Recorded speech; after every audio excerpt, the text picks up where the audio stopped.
There you go. We're live streaming. We Yay. are sending. All right, we need to hide non-video participants. That's right. That's how you have to do it to make that work. So you got to make sure your settings are set for that. But it says, mine says show non-video participants. And so that implies that it's already set to hide, but it wasn't doing it.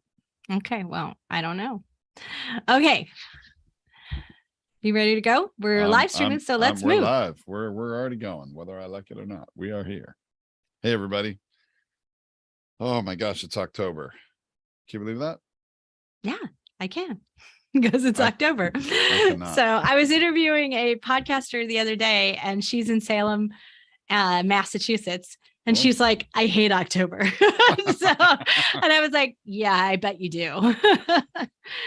She's like, it's not fun. It's the most beautiful place here in Salem. And then it's overrun by, crazy tourists. In October. Yeah. I can see that. Oh, yeah, exactly. And I was like, yeah, I bet you it is. I was like, we've been to Salem, but I don't think we were ever there in that time of year. But so anyway. Okay, let's go on with our episode today. Let's get it moving. Yeah. All right.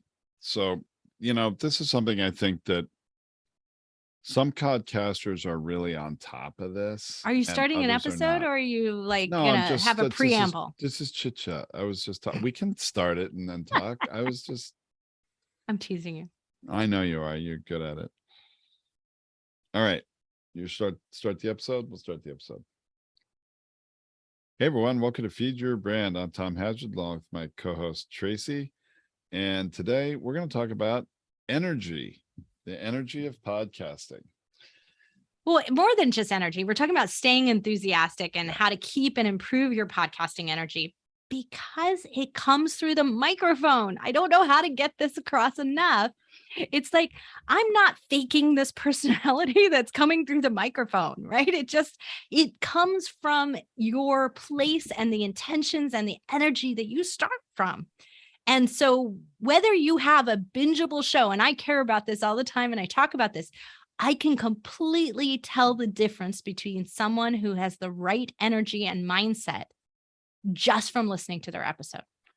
And I would argue that listeners can tell if you're smiling or if you're not just by listening to you. I believe that personally. I can tell with an awful lot of podcasters, or certainly I have a belief, depending on their energy, that, oh my gosh, they are absolutely not happy doing this, Well, look, everybody has a bad day. I can remember a couple of times where Tom and I had an interview for WTFFF, and because we were doing 5 days a week, we had a lot of episodes to record, and it was really stressful, and it was taking up a lot of time within the week that we already had client work and other things that we were doing.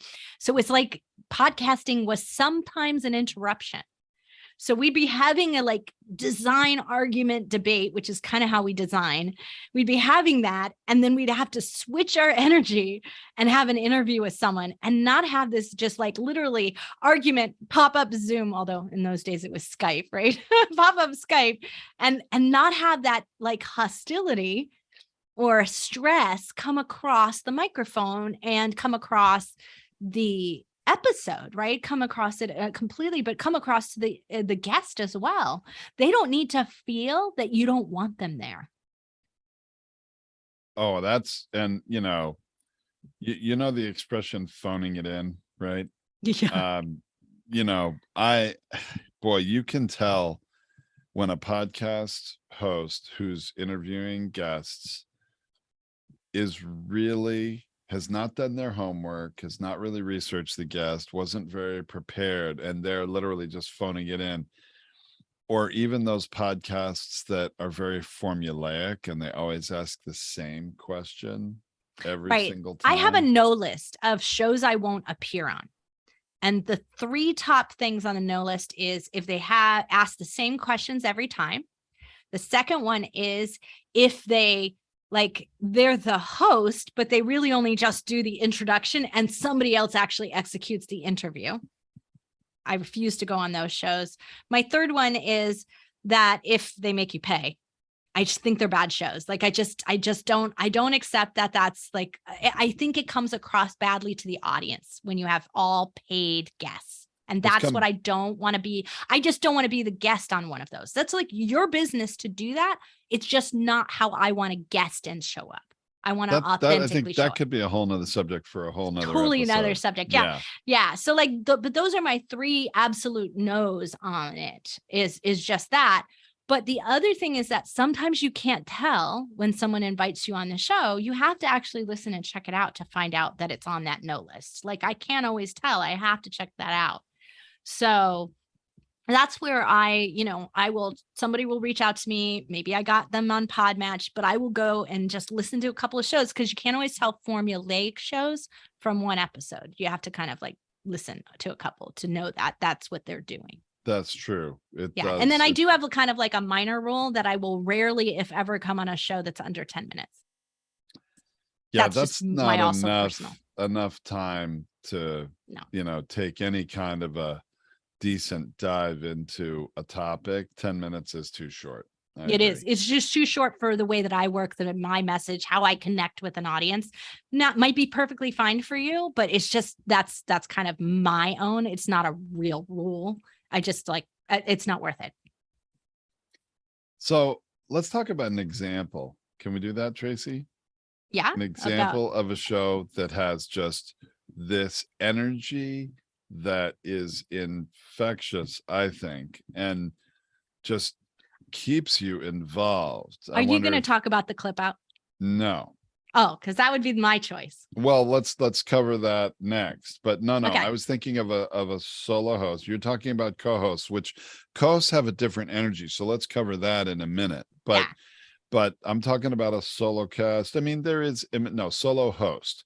He does some of his own episodes and he has interviews, but this guy, he is passionate about his topic. It comes through in his energy and he is amped up. I almost am like, oh my goodness, sometimes what are you on? But it's really just his personality. And it's Meryl Chandler of Get Oh Fundable. my gosh. Yeah. Okay. Yeah. We've each been on his show. But if you've heard him speak live or taken his boot camp, it's the same. It is. He has that energy. Yeah. And it just comes through. So that's the Get Fundable podcast, right? Mm-hmm. And Meryl Chandler, and he's got well over 100 episodes, well over, maybe approaching 200. 200. Yeah, exactly. And his energy from early episodes all the way through to current, it's very similar. And I think that makes a difference. And I think it's harder for hosts to do solo shows and have the same energy that they have in an interview, because there's an interplay of I'm showing up for you and I'm interviewing you. So I'm engaged and I'm talking with you, right? And that is an easier place to have more enthusiasm, to have the right energy level, because it's just human nature that we show up for other people, right? And we pay attention and we listen and we do that. But when we're doing a solo show, we can get so in our own head that we don't have that energy. But Meryl is brilliant at picturing the audience. He knows who his ideal audience is. He knows he's talking to them. And when I listen, I feel like he's talking to me. And that's the brilliant part if you get the energy right. And his topic has so many details to it that are ununderstood, unknown, or unseen concerns to the listener who's often uninformed or a newbie in his topic. But he has they're complex. They're complex. He has this way of highlighting something and emphasizing it and making sure that you don't miss an important point or a key takeaway, and that's part of his energy that does that. Anyway, it's great. Even if he's even if you're not the slightest bit interested in his topic, but as a podcaster, if you just want to hear an example of a very high energy level, just check out Get Fundable podcast for 5 minutes of an episode and you'll hear quickly what we're talking about. Yeah, I there early on, Tom and I were offered to be on a podcast, and when we started our 3D print one, we got asked for one. And I used it as an example from stage so often. And I would play the audio for people so that they could hear the difference in energy level from our show to this guy's show. And it was like he was like asleep. and you could hear all this background noise and this crackling, and it was unprofessional. It had no enthusiasm and energy, nothing in it that would make you want to listen to the show. And he wanted us to come on the show, and I made a bunch of excuses because I didn't want to like dampen the a new podcaster, but at the same time I was like, this isn't going to get better. Like, it's not, sometimes people are nervous in the early days, right? We didn't want to be associated with that, really.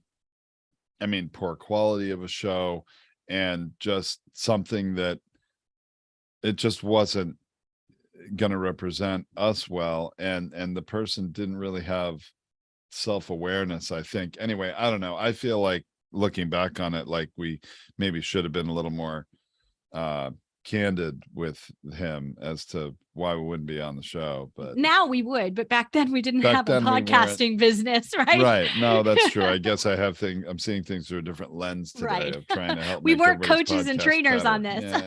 Yeah, fair point. Yeah. So there is this solo like energy that you have and you bring to it. And so I do this way. This is how you can have tactics and methods for how you do this. There's lots of, I'm going to call it, look, actors have a different model. Like there's a reason Tom and I don't recommend that you write a script, read your questions. And it's because you're not experienced at this. And even still, like, look, I think Jason Bateman is hilarious. Like, I think he's so funny. In any movie, I will watch him read a script, right? Or like, perform a script, if you want to call it that, in any movie, because he's hilarious and great at it.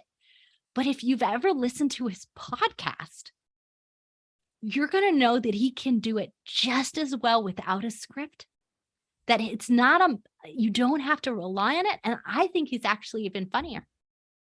I think that's a major skill, right? So this is why we don't recommend this for those of you who don't have years and years of experience doing what you would call table reads in the Hollywood industry and in entertainment, right? Where you're actually reading through something with energy at a table read while you're reading the script. Because there's no way you're going to memorize the script, execute it, and act it. Like, that's not going to happen in the time of producing a podcast. Not even the podcasters I know that do scripted shows have enough time to like really rehearse it and memorize it. They just don't. So they're always going to be reading it. And there's a different energy level with reading it that is lower unless you are so experienced in this. So we just don't recommend it because we're trying to make sure that you don't have a false energy, that you just, I'm going to call it a suppressed energy because of the action of reading. So that's why we just don't recommend that there. But in order to get an energy level, you might need a process for yourself. So I've heard of podcasters who do a breathing exercise. Sometimes they do it right on air with their guests. I've done it with people before. They do a breathing exercise and they set an intention and put themselves in the moment. That might be something for you. A second option that I've heard from lots of radio people is to stand. Now I have a standing desk. I never use it, but I could do it that way. I have plenty of energy sitting. So like, I don't think, maybe don't want me standing. Like, it might be worse. Like, Tracy, you're going to be off the chart, but Merrill stands. I've seen him. He stands when he does it.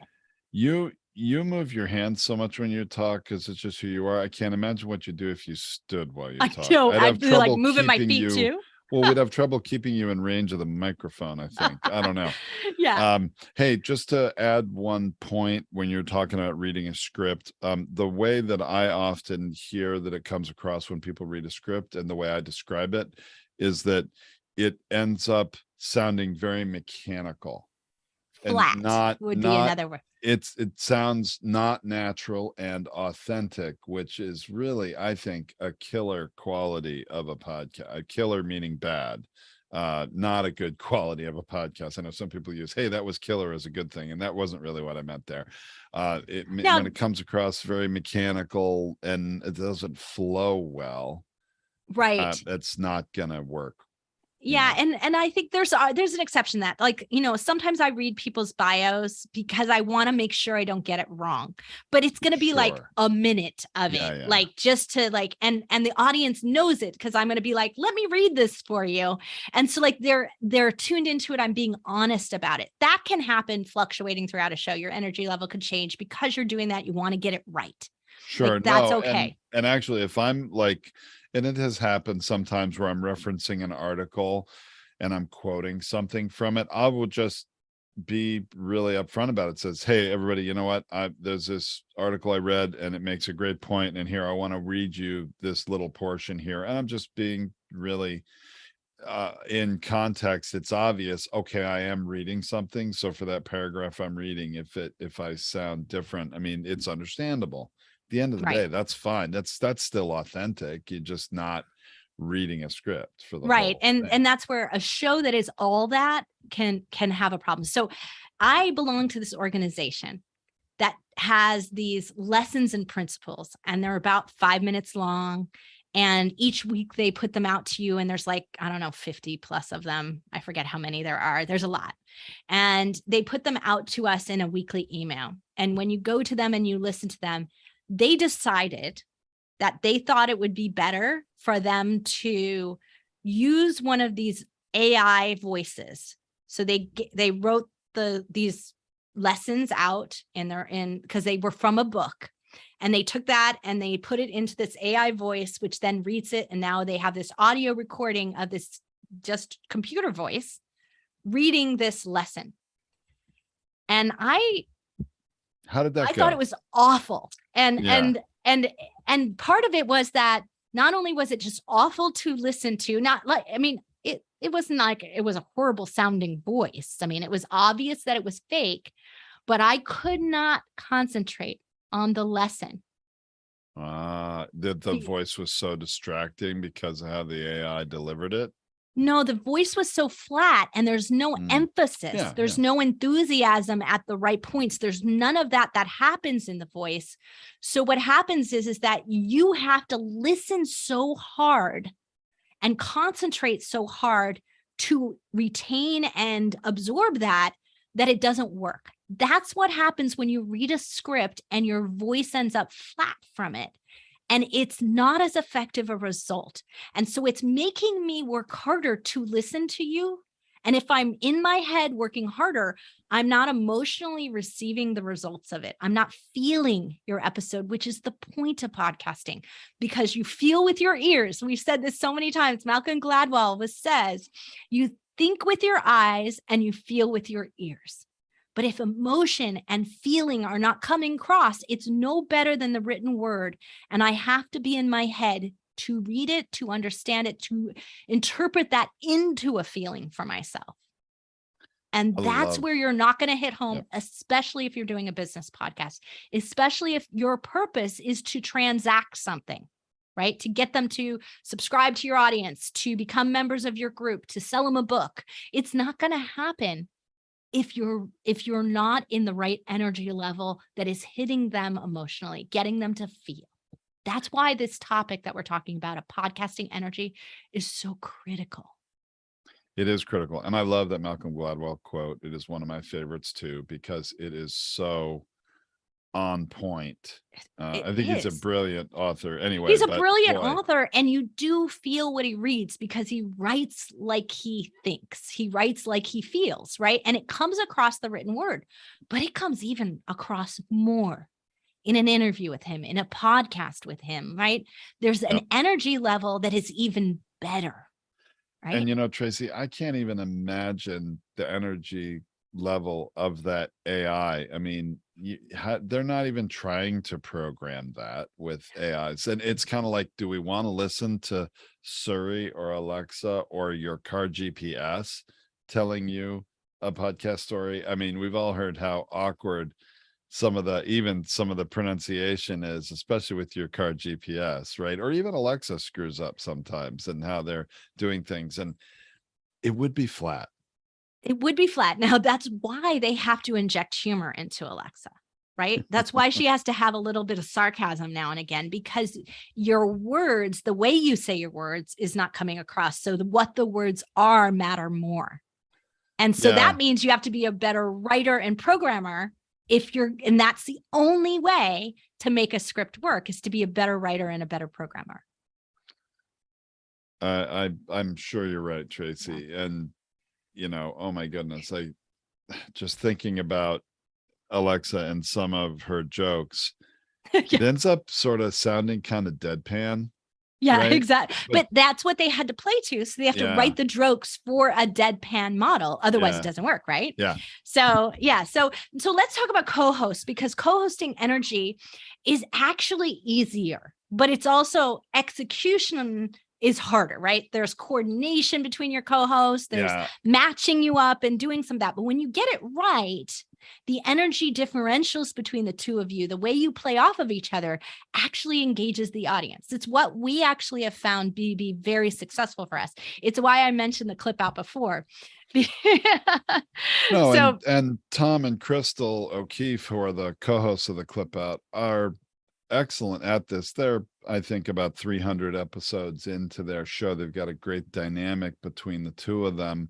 I think it's why their show is so popular and likable, because they're very genuine, real people, but they're playful. Their banter between the two of them is part of what is enjoyable. Tom is funny.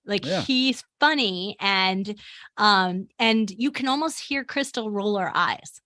I feel like I can hear that over the microphone, because they're married, and there's that sense of that actually comes across from this really good relationship that they have, but also this kind of like, oh, you're going there again. And she rolls her eyes. I can hear it. And I think that's really what makes it so energetic and engaging.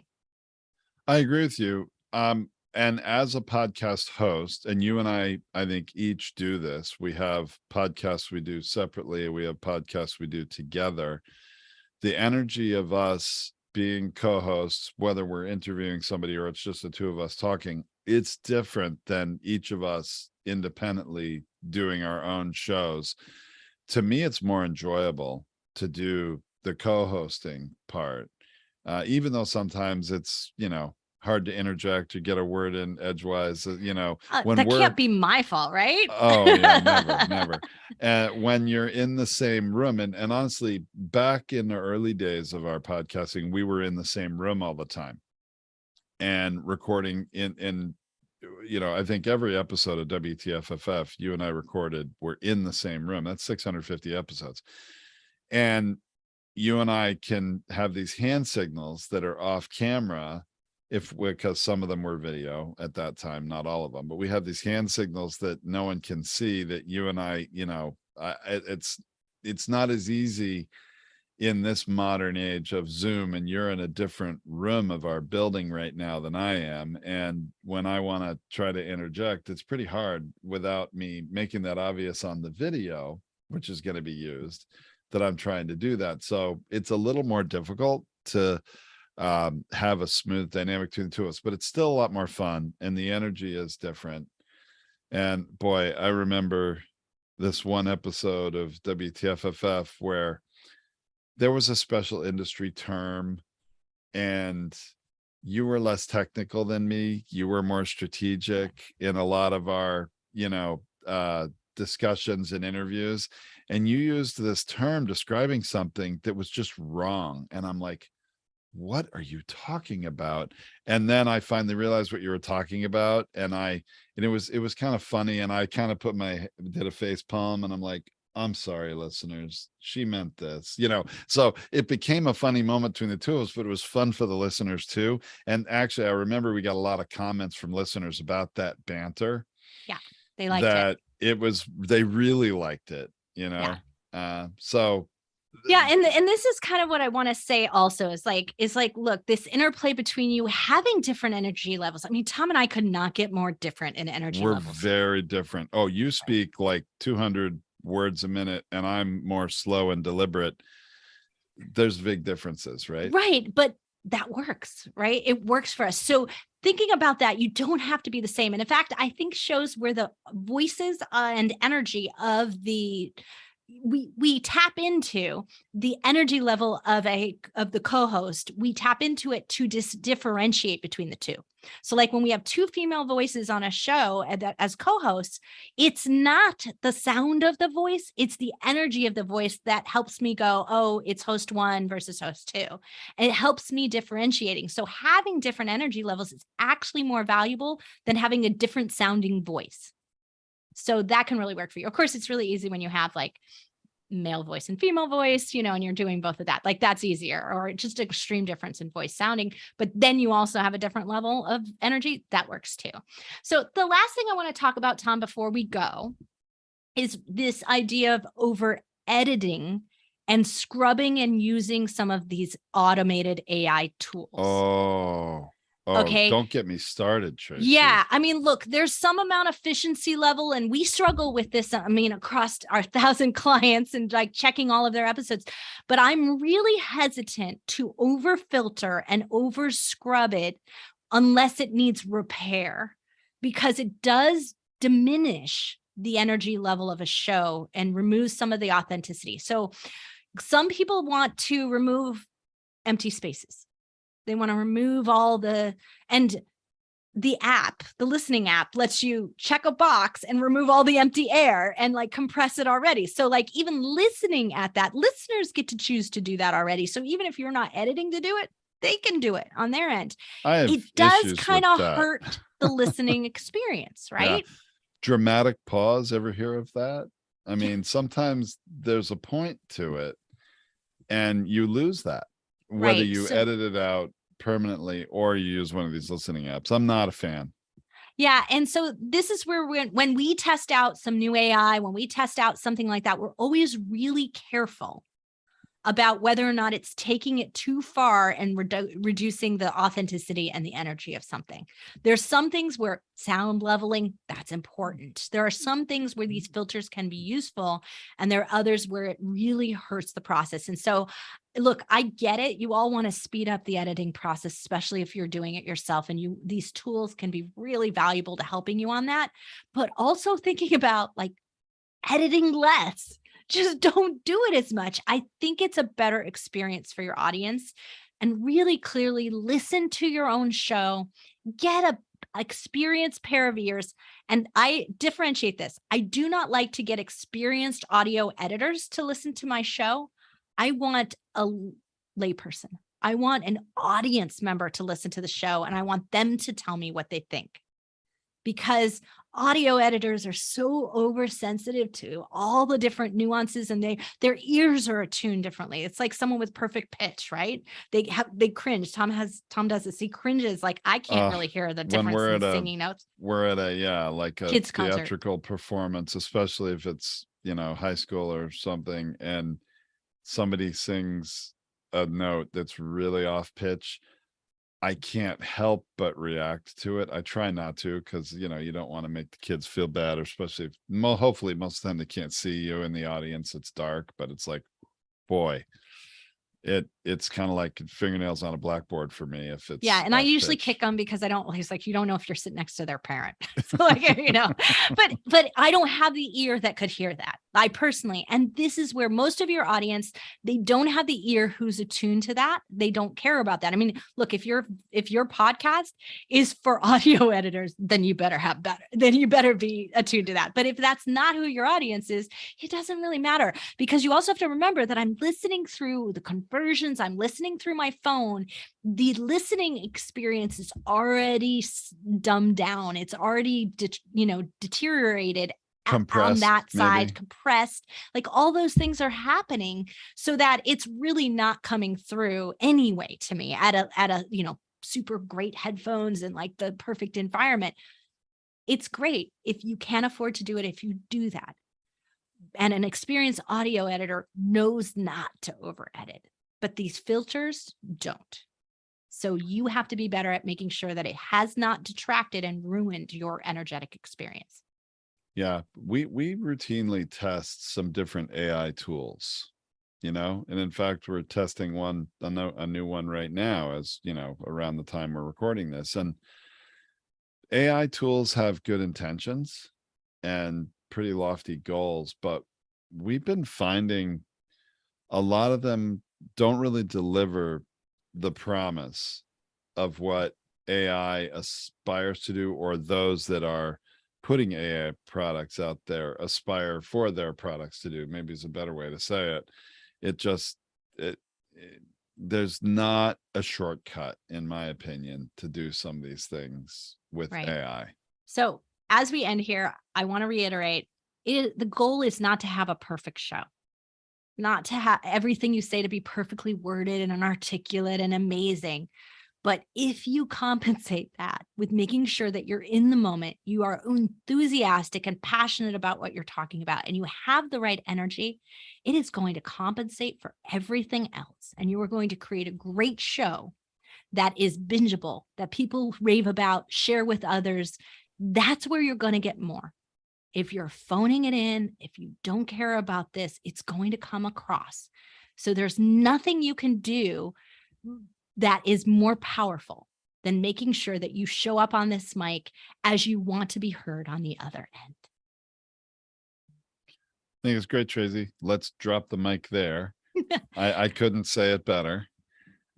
So thank you for listening, everyone. And I hope you've gotten some value out of this. That's our intention. You can find the blog post for this episode along with the video at podetize.com.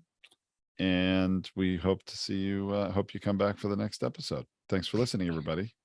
Thanks, everyone. This is Tom and Tracy on Feed Your Brand. Okay, awesome. Out. I love it. Tom's mansplaining. Yes. Yeah. Great job. Rosie. Yeah. And you're right, Scott. Energy and motion, so key to storytelling. Thank you, Susan. I know.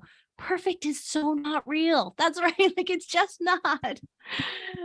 So I know it's so I'm glad this episode was suggested by a new client that I was doing. And I'm really glad she suggested it. I think it's great. So here's one of the things that I'm going to say here on the air today. Cody, put your face back on. Turn your video on. I want everybody to see it. Hi, everyone. Cody, you are beating out all the episodes from a traction and number of listens standpoint. Oh, really? Yep. That your episode on recording that you did for live streaming and recording that way is beating that out. I think partially because that topic is so powerful, but Cody has killer energy. Thanks. It's been years of you were talking about actors on this episode as well too. I have years of training in that. I did go in that episode and talk about scripting and different things that you can do with that as well too, and how I used to script my entire episodes when I first started out podcasting. And when I listen back to it, I'm all like, I'm all right. I can sell a script. I'm all right at it. But you can definitely tell the difference to when I've been able to grow out of the scripting every single word that I want to say and have a more natural flow on here. So it's really great to hear that that's got good metrics and it's getting very well received as well too. That makes me happy. It makes me feel like I'm doing a better job as well too. Yeah, I think there's something up with your mic. I think really? I'm hearing a lot of room sounds echo in the room. Interesting. Okay, let's see. Take care of this. So yeah, here's you probably have the wrong mic guy selected. Yep. So double check that. I'm hearing that right now. And I know you don't normally have that, but you moved to a different space. So Cody's in a new office, right? In a new space within our office. And so, and also because all the tack boards disappeared off the wall. So it could be the environment with too much echo because we have to put them back. But how does this sound? Much better. Look at that. The wrong mic. Okay. So Cody, perfect example. And I want to make this announcement. Okay. Because this is available to every client out there in Podetize world. It doesn't matter whether you've been a client for a really long time, but let's say you get a new room, a new setup, a new microphone, and you need tech check help. Cody is more than willing to do a call with you, a quick tech check call. And so you can reach out to us and we can do that. But he also is offering a group workshop kind of thing. So where you can pop in, it's like an open office hours. He's got one of those every month. And Cody, could you look up the date when yours is in November? Because I think it starts in November. But we have an open office hours in there. I think it's the week of November 8th, but I can't remember what date it is. And he'll be here, and you can also pop in there and use that as like open office hours to just do a tech check on your room, your microphone, any question you have on the tech and recording side of it, he's there for you.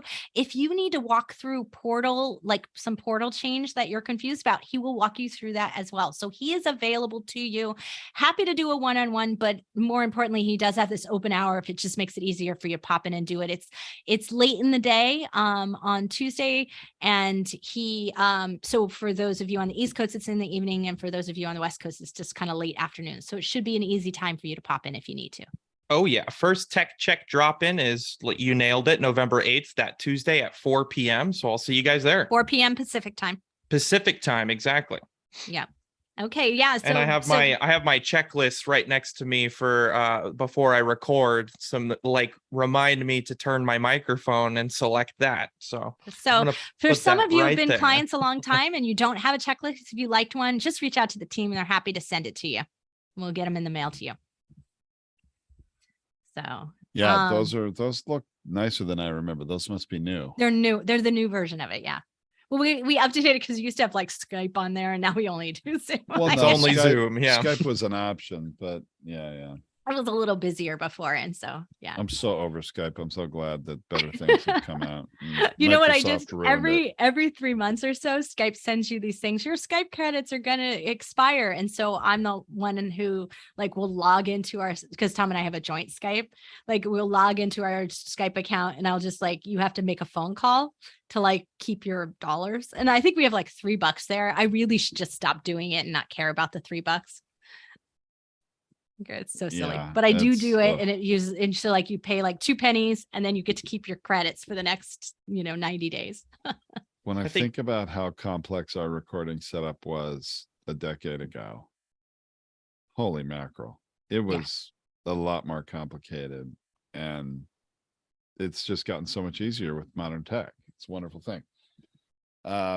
We have some other exciting topics coming up in the coming weeks that are going to be fun, seeing as we don't have any questions, or Cody, I don't know if there's any online, but we have going to have a discussion at one point about shows that are marked as explicit or not, because we've recently had some experiences with some customers with a real misunderstanding of what that means, and it's not as cut and dry as most people think it is. So that's something we're going to revisit, and I think is useful for everybody. You might think, oh no, I have this figured out. I'd like to suggest you might not, only because we've had cause to review Apple's explicit policy and what it all means. So we're going to have a bit of a deep dive into that, so that everybody can make their own informed decisions, not only about your show, but even if you have an existing show, an individual episode could be marked as explicit if you want. It doesn't have to be the whole show. Or if your show's explicit and you have a clean episode, you don't have to have a particular episode, every episode marked as explicit. You can choose to not have one if you don't need it. Anyway, but that's not really the point. There's a lot of details of what does it really mean? And sort of like in one of my favorite characters in movies, Inigo Montoya said, I do not think it means what you think it means. And I think that applies to in this case to a lot of people. So right, yeah. Well, you also remember that the whole process, both on Apple and Spotify, like this is something that people I think don't understand and don't realize, that the whole process was set because, I mean, they're music platforms first. So podcasting is like an afterthought. So it does bode us understanding this better. I agree. Yeah. So cool. What else do we have coming up? Cody, what's on our schedules? I'm trying to remember. What were some of the other topics, Cody, we've got coming up? Next week, Tom, you'll be tackling the topic of batch recording, how it can be useful for recording, how you can use it for your advantage, and kind of go through the ins and outs of that. We have other topics coming up. Let me check. Yes, the explicit topic, and then we're doing another restream topic only coming up as well too. That'll be late November. We'll be diving into more of the restream session. So we're being asked in the chat, when is Scott- Podetize going to be doing your own in-person or online summit? We're just We were talking just about talking that. about that. Yeah, like what are 2023 dates for that? It'll be in 2023. It won't be before then. But yeah, like We I want to think do an in-person event. We really do. We want to do an Yeah. in-person event, and have it be cheaper. And if we do it hybrid and have it online as well, it's going to be cheaper for those that come in person. yeah, I Because know we this is want like to flipping the respect model. that. We want to respect that you take time and have to spend some money to come and all that. So we're working on that, and we want to do it as a different kind of event. It kind of is going to come. It's, yes, podcasting is always at the core, but it's also going to be a little bit of, business marketing, a little bit of digital, marketing, and a few different things. So, yes, but we've been thinking about it and planning it, and don't have a date yet.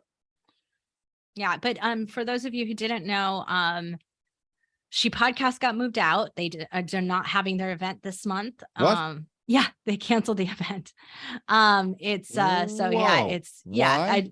That's a Because scoop. I think that they Did didn't they have not have enough. enough attendees?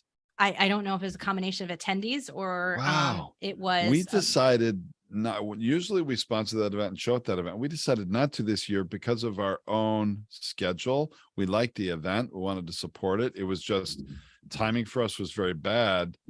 And now I'm kind of glad we didn't do it, because obviously we would have had all these plans we had to unwind, and probably a lot of expense we paid that we wouldn't be getting a return on yet.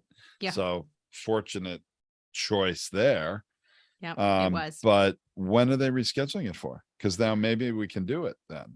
I have not heard. I think it might be early in the They spring. moving it to but 2023. Yes, it is in 2023. Yeah, as far we as I knew. know. Scott saying Outlier bumped the LA event again. Yes, we are their prime sponsor, and we did learn that. We were disappointed that happened. There was a good reason why, though. There was a good reason why. So Yeah, I checked out the website, She Podcast Live. It looks like they updated their information on the homepage. We're looking at June 19th through the 22nd of 2023. June. Yeah. June. Is it still going to be in Baltimore, Washington area, sort of? Yeah, The way the Washington, last one was? D.C. It looks like they're going to be hosting it at the MGM National Harbor. Okay, so it is the same location. All right, well, now maybe we can do that. That'll be great. Okay. That sounds really good. Yeah, it is a nice hotel. Thank there. you, Scott, for letting us know. That's Yeah, I don't. The holdup for us is that we've got a lot of new introductions and stuff coming on, and if we're going to do an event, it's going to be a killer event. We're going to we want it to be do our exactly own right, event anyway. But it's got to be is- right. Yeah. So, okay, well, if we haven't Fun, got fun, any fun. more questions, I'm going to say, hey, let's wish everybody well. And I won't be here next week. I'll be on a plane. Tom will be doing a solo show talking to you about batch recording, which I think is really important for those of you, especially if you haven't launched yet and you want to start considering how to get started, because you're going to need a batch up in the beginning. And for those of you who just feel like you're getting a little overwhelmed by the weekly appointments and the other things, and you want to change the model by how you record your podcast, this is going to be a good episode. Well, yes, it will. Thank you, Tracy. Yeah. I'm going to passing If I the do baton say back. so myself. It'll be great. No, it'll be fun. Awesome. All right. So yeah, guess that's it. I don't see any other questions. Thank you so much, everyone. Look forward to seeing you attend next week. And I'm curious to at some point get some feedback from anybody who's watching on one of these various places we're streaming to, LinkedIn or Facebook or YouTube, or where else are we? Anywhere else, Cody? Twitter. Yeah, we're on Twitter, Twitter? we're on LinkedIn, we're on Facebook, and we're on YouTube, all at the same time. Wow. So anybody watching there, reach out to us. Let us know. Are you pleased with that? Is this just where you like to watch it? I mean, hopefully we're not just doing this for us, but for all of you and making it more available.